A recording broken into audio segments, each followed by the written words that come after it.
Hello viewers, আসসালামু আলাইকুম। কেমন আছেন সবাই? আশা করছি ভালো। আজকে রবিবার, এখন বাজে সকাল 10:30টার মতো। তো আমি দুপুরে রান্না করার জন্য চলে এলাম কিচেনে। আর আজকে আমি একদম সাধারণ রান্না করব। আর আপনাদের সাথে আমি একটু গল্প করব। তা আশা করি আপনারা আমার পাশেই থাকবেন। তো প্রতিদিনের মতো আজকেও স্কুলে যাওয়ার জন্য মানে রেডি হয়ে গিয়েছি। তাড়াহুড়া করে বের হওয়ার সময় আমি আমার বেডরুমটা আসলে সব সময় লক করেই যাই। আর বাইরে তো বড় গেট তালা দিয়েই যাই। তো আমার বেডরুমটা আমি আজকে মানে কি বলবো, এত তাড়াহুড়া করতেছিলাম যে মানে বাচ্চাদেরকে নিয়ে বের হচ্ছি আর বেডরুমের দরজা লক করে দিয়েছি, অথচ চাবিটা আমার নিতে একটু মনে ছিল না। চাবিটা ছিল মানে আমার ছোট একটা টেবিল থাকে বেডরুমের পাশেই। তো আমি আমার বেডের পাশেই ছিল। তো আমি চাবিটা ওখানে রেখে রেডি করে রেখে দিয়েছি, নিয়ে যাব। আসলে আমার নিতে একটু মনে ছিল না।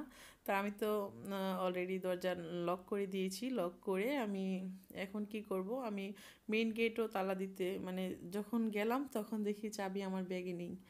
ও মাই গড, তখন তো আমি অনেক টেনশনে পড়ে গেলাম। তো যাই হোক, আমার বাসায় মানে যে কাজ করে ছোটা বুয়া, তো উনি ভিতরে ছিলেন। তো ওনাকে আর কিছু বলিনি, না বলি আমি দরজাটা টান দিয়ে বাস এদেরকে নিয়ে একটু সাহস করে বের হয়ে গেলাম। তো বের হয়ে গেলাম স্কুলের উদ্দেশ্যে। আর সারা রাস্তা টেনশন কাজ করতেছে, কি করব, বাসায় এসে কিভাবে আমি আমার রুমে ঢুকবো, অনেক টেনশনে ছিলাম। তারপর বাসায় আসলাম। আসার পথে রাস্তায় অনেক চিন্তা করতে করতে ভাবলাম যে আসলে বড় একটা লাঠি হলে হয়তো আমি আমার জানলা দিয়ে এটা বের করতে পারবো। তারপর আমি সেই কাজটাই করলাম। বাসায় আসলাম, আসার পর আমি নিচে গ্যারেজে দেখলাম বড় বড় লম্বা লম্বা পাইপ। তো সেই পাইপের মাথায় একটা মানে কি বলবো গুনার মতো সেটা পেঁচিয়ে, তো আমার জানলাটা আমি আবার সকালবেলা একটু খুলে দেই, তাহলে ঘরের ভিতরে যে গরম একটা ভাব থাকে সেটা বের হয়ে যায়। আর আমি দরজাগুলো লাগিয়ে রাখি। আমার বেডরুমটা আমি সবসময় লক করে রাখি বাইরে গেলে, যেহেতু ঘরে বাইরের কাজের লোক থাকে। তো সেজন্য আর কি, আমার নিজের সেফটির জন্য। তারপর বাসায় এসে নিচে থেকে গ্যারেজ থেকে একটা পাইপ নিয়ে এসে, তো একটা ওই পাইপের মাথায় একটা রড গুনার মতো পেঁচিয়ে আমি জানলা দিয়ে সেটা মানে নিতে পেরেছি, আলহামদুলিল্লাহ।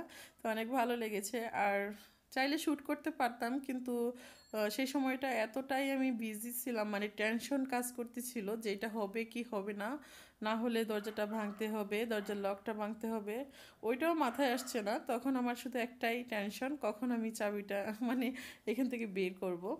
তো যাই হোক, আমি ওই কাজটা করেছি, করে তো আমি জানলা দিয়ে আমি চাবিটা বের করেছি। তা আমি চাইলে হয়তো মানে ক্যামেরায় শ্যুট করতে পারতাম, কিন্তু তখন আর শ্যুট করার মানে কোনো ইচ্ছা ছিল না। একটু টেনশনের ভিতরে ছিলাম। তো যাই হোক, আমি বেশি সময় লাগেনি, বের করতে পেরেছি। তা আমি আমার ফ্রেন্ডসদের সাথে আজকে সকালের কথাটা শেয়ার করলাম। আশা করি আপনাদের কাছে হয়তো ভালো লাগবে। যাই হোক, আজকে আমি খুব সিম্পল রান্না করছি। এখানে আমি ডিম দিয়ে, আলু দিয়ে, টমেটো দিয়ে একটা তরকারি রান্না করছি। এই তরকারিটা আসলে খুব কমন একটা রান্না, তো সেই জন্য রেসিপিটা আর শেয়ার করলাম না। রান্না তো আমরা কম বেশি সবাই পারি। আর যারা নতুন গৃহিণী আছেন তারা চাইলে আপনারা এভাবে রান্না করতে পারেন, এটা খুব সহজ একটা রান্না। তো আমি এখানে ডিম রান্না করার জন্য আলু দিয়েছি আর টমেটো দিয়ে মানে একসাথে করে একটা তরকারি ঝোল ঝোল করে রান্না করব। এটা খেতে খুবই টেস্টি। আর মশলার পরিমাণগুলো তো আমি দেখিয়ে দিয়েছি, সেটা হলো 1 টিস্পুন পরিমাণ আদা বাটা দিয়েছি, 1.5 টিস্পুন পরিমাণ দিয়েছি রসুন বাটা, আর দিয়েছি 1/2 টিস্পুন পরিমাণ হলুদের গুঁড়া, 1/2 টিস্পুন পরিমাণ ধনিয়া গুঁড়া, 1/2 টিস্পুন পরিমাণ জিরা গুঁড়া, দিয়েছি স্বাদ মতো লবণ, আর দিয়েছি 1 টিস্পুন পরিমাণ মরিচের গুঁড়া।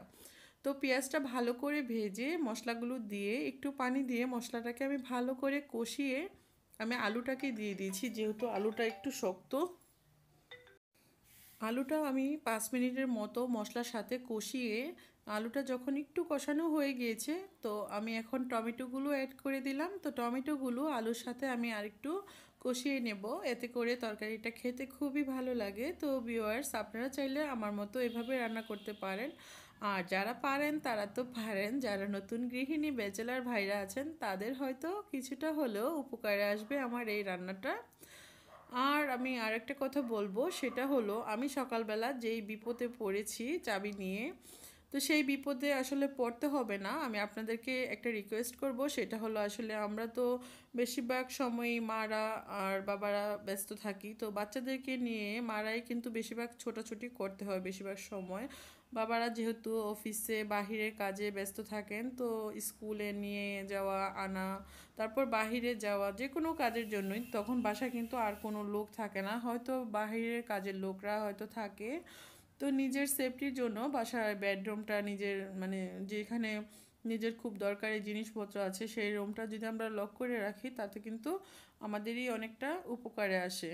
তো আমি আজকে এই আমার এই সকালের এই থেকে আমার অভিজ্ঞতা হলো যে আমার যদি আজকে 2 সেট চাবি থাকতো, তাহলে আমাকে এই বিপদে পড়তে হতো না। তো আমরা আসলে যদি সবগুলো চাবি 2 সেট করে বানিয়ে এক সেট আমাদের ডাইনিং রুমে মানে কমন রুমের কোনো একটা গোপন জায়গায় নিজের মতো করে লুকিয়ে রাখি, তাহলে কিন্তু যদি আমরা এই ধরনের সমস্যায় পড়ি অনায়াসে আবার খুলে ফেলতে পারি। তো আমার মনে হচ্ছে যে আমাদের জন্য এটা অনেকটাই হেল্পফুল হবে। আর এটা হতেই পারে, এরকম সমস্যা হতেই পারে, যেহেতু আমরা খুবই ব্যস্ততার মাঝে জীবন যাপন করি। তো জানি না আপনাদের কাছে আমার কথাগুলো একটু বেশি মনে হচ্ছে কি না। যদি আমি একটু বেশি কথা বলে থাকি, প্লিজ ক্ষমা দৃষ্টিতে দেখবেন। আর আমার রান্নাটা মোটামুটি হয়ে গিয়েছে। তো এখানে আমি একটু লবণ দিয়ে দিচ্ছি, আমার লবণটা একটু কম মনে হলো টেস্ট করার পর। তো লবণ দিয়ে দিয়েছি, আর এখন তরকারিটা পুরোপুরি হয়ে গিয়েছে মোটামুটি। এখন আমি এখানে অ্যাড করে দিব ধনিয়া পাতা। ধনিয়া পাতা দিলে কিন্তু ফ্লেভারটা খুব ভালো আসে, আর যারা ধনিয়া পাতা খেতে পছন্দ করেন না তারা এটা স্কিপ করতে পারেন।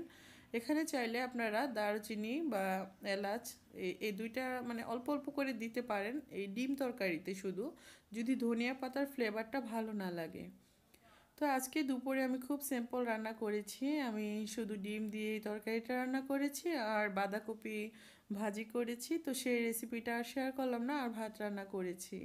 তো আমাকে এখন খুব ব্যস্ততার মাঝে চলতে হয়, যেহেতু বাচ্চাদের স্কুল খোলা, আমার হাজব্যান্ড এখন দেশের বাহিরে, তো সেই জন্য সব কাজগুলো আমাকে একাই দেখতে হয়। আমি 3টা কাঁচামরিচ দিয়ে দিলাম। কাঁচামরিচটা আমি তরকারিটা যখন হয়ে গিয়েছে তখন দিলাম, এতে করে খুব সুন্দর একটা ফ্লেভার আসবে তরকারিতে। আমার তরকারিটা রেডি হয়ে গিয়েছে। এটা দেখতে যতটা কিউট, এটা খেতে কিন্তু অনেক টেস্টি। আপনারা আশা করি ট্রাই করবেন বাসায়। আর আপনাদের কাছে আমার একটা রিকোয়েস্ট, যারা আমার চ্যানেলটিকে ইতিমধ্যে সাবস্ক্রাইব করে ফেলেছেন তাদেরকে জানাই অসংখ্য ভালোবাসা। আর আমার চ্যানেলে যারা নতুন, আমার ভিডিও আজকে প্রথম দেখছেন, আপনাদের কাছে আমার রিকোয়েস্ট, প্লিজ আমার চ্যানেলটিকে সাবস্ক্রাইব করে দিবেন। সাবস্ক্রাইব করে পাশে থাকা বেল বাটনটি প্রেস করে দিবেন, তাহলে কিন্তু আমার দেওয়া সকল নতুন নতুন ভিডিওগুলো সবার আগে চলে যাবে আপনার কাছে।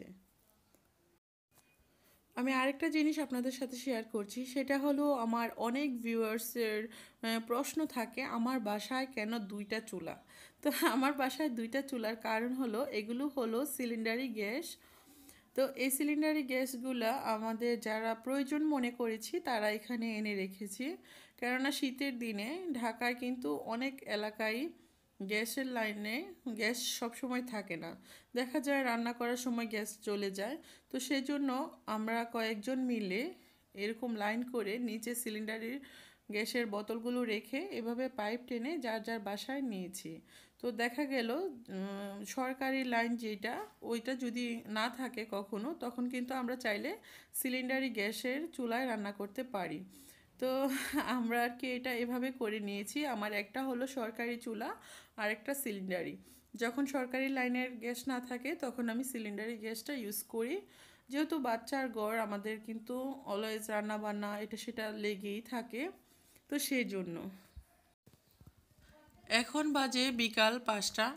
তো আমি একটু বাহিরে বের হয়েছি, আমি আর আমার বাচ্চারা। তো আমার মেয়েটা আসলে ছোটোবেলা থেকেই সে তার নিজের চয়েস মতো কাপড় চোপড় কিনতে পছন্দ করে। আর ছোটোবেলায় যখন মানে বুঝতো না তখন সে তার নিজের চয়েস মতো পড়তে পছন্দ করতো। যখন সে একদম ছোট ছিল তখন থেকেই আমি তাকে ড্রেস পরিয়ে দিলে সে টেনে টেনে খুলে মানে বোঝাতো যে এটা সে পরবে না। তো আমি অনেকগুলো একসাথে নামিয়ে দিতাম, তো সে দেখালে আমি ওইটাই তাকে পরাতাম। আর এখন যখন একটু বুঝে বড় হয়েছে, এখন সে তার নিজের চয়েস মতো কাপড় কিনতে পছন্দ করে। তো আমিও আর কিছু বলি না যেহেতু বাচ্চা মানুষ আর ছোটোবেলা থেকে অভ্যেসটা হয়ে গিয়েছে, তো তার পছন্দ মতোই আমি কিনে দেওয়ার চেষ্টা করি। তো আজকে কয়েকদিন যাবৎ সে বলছিল যে কিছু কাপড় কিনবে তার জন্য, তো আজকে নিয়ে বের হলাম একটু, তো দেখি সে কী কী কিনে। তো সে এখান থেকে দুইটা টপস নিল তার চয়েস মতো, তো আমি এগুলো কিনে দিলাম। আর আপনাদেরকে আমি একটু দেখিয়ে দিব সে কী কিনলো। ও হাতে করে যে ড্রেসটা দেখিয়েছে সেটা একটা নিয়েছে, আর হলো এখান থেকে আরেকটা প্যান্ট নিয়েছে, আর হলো সে আরও কিছু কিনবে। তো আমি একটু দেখিয়ে দিচ্ছি, আসলে এই দোকানে না অনেক সুন্দর সুন্দর টপসগুলো পাওয়া যায়, আর আমি প্রায় ওকে এখান থেকেই কাপড় চোপড় মোটামুটি কিনে দিই। এখানে মানে সব ধরনের লেটেস্ট মডেলের টপসগুলো পাওয়া যায়, বাচ্চাদের বড়দের সব ধরনের মোটামুটি টপসগুলো সুন্দর ভালো লাগে। আর প্রাইসটা রিজনেবল না, একটু বেশি, তারপরেও কাপড়গুলো না খুব ভালো পড়ে।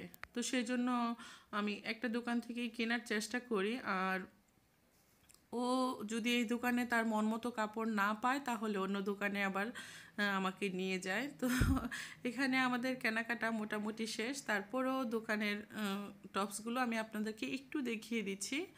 যদি ভালো লাগে আপনারা কিন্তু এখানে এসে নিতে পারেন। এটা উত্তরায় রাজলক্ষ্মীর অপোজিটে নিকার প্লাজার 4 তলায়। তো আপনারা কিন্তু এখানে এসে নিতে পারেন চাইলে। আর আমি হলো আমার মেয়ের জন্য কাপড়গুলো কিনছি। একটু বড় সাইজের টপস, মাঝারি সাইজের টপস, সব ধরনের টপসগুলো এখানে খুব সুন্দর সুন্দর পাওয়া যায়। এখানে একদম নিউ কালেকশনগুলো ওরা নিয়ে আসে। তো আমার মেয়ে কী কিনলো সেটা আমি আপনাদেরকে আমি বাসায় নিয়ে এক ঝলকে একটু দেখিয়ে দিব। আর হলো তার একটা জিন্স শার্ট লাগবে, সেটাই আমরা এখন খুঁজছি, কোনো দোকানে পাচ্ছি না। আসলে অনেক ঘোরাঘুরির পর আমরা একটা দোকানে পেয়েছি, তবে সেটা আমি দেখাচ্ছি আমি কোন জিন্স শার্টটা তার জন্য আজকে নিয়েছি। এই যে এই দোকানে এসে সে তার মন মতো একটা জিন্সের শার্ট পেয়েছে, আর এটা তার অনেক পছন্দ হয়েছে। তো সে এটা এখন নিবে, আর সে যেটা পছন্দ করে তাকে আমি সেটাই কিনে দেওয়ার চেষ্টা করি। আসলে বাচ্চাদের মন মতো ভালো কাজগুলো মন মতো চলা ভালো, তবে খারাপ কাজগুলোতে এত সায় দেওয়া ঠিক না। আর যেহেতু ওরা ছোট বাচ্চা, ওদের মন মতো কোনো কিছু কিনে দিলে ওরা কিন্তু অনেক হ্যাপি থাকে। অনেক যদি সেটা দেখতে অনেক বাজেও হয় তারপরও যদি তার মানে পছন্দ মতো হয়, দেখলাম বাচ্চারা অনেক হ্যাপি থাকে। কারণ আমি তো ওরা দুইজনকে নিয়ে ছোটোবেলা থেকে মানে শপিং যা আছে সব কিছু আমি নিজে করছি, তো সেজন্য আমি বুঝতে পারি যে আসলে এদের পছন্দ মতো জিনিসগুলো ওরা যখন পেয়ে যায় না, ওরা অনেকটাই হ্যাপি থাকে। তো আমাদের কেনাকাটা মোটামুটি শেষ, এখন আমরা বাসার দিকে বের হয়ে যাব। তো এখান থেকে আমরা এখন নিচে নেমে যাব।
চলে এলাম বাসায়। আমি রাইসার কাপড়গুলো একটু দেখিয়ে দিচ্ছি।